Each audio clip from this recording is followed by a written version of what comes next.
अभिष्ट चिंतन सोहळ्याच्या निमित्ताने उपस्थित महादेवरावजी गिंबळ, सन्माननीय गणेशरावजी दराडे, सन्माननीय भगवानरावजी जाधव, सन्माननीय हरिभाऊजी चव्हाण, तसेच माझ्यापेक्षा वयानं, कर्तृत्वानी आणि अनुभवानं मोठे असलेले सर्व आपण या ठिकाणी मी सर्वप्रथम जैसे साच आणि मवाळ, मिथुले आणि रसाळ, शब्द जैसे कल्लोळ अमृताचे, या ज्ञानेश्वर महाराजाच्या अभंगाप्रमाणे या अमृतरूपी शब्द सुमनानं सर्वप्रथम आमचे बंधू सन्माननीय अनंतरावजी वैद्य यांना उदंड आयुष्याच्या अनंत शुभेच्छा देतो.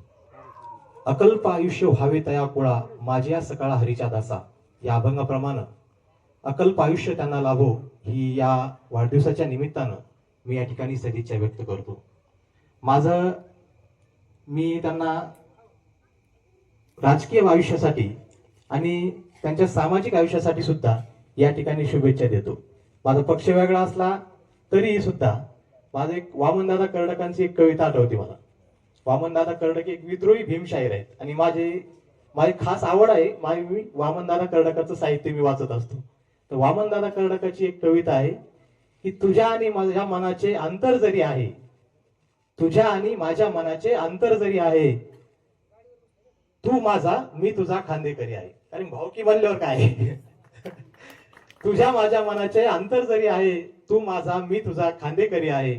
सागराची लाट तू, सागराची लाट मी, सागराची लाट तू, सागराची लाट मी, मग सांग या सागरी कसला किनारा आहे.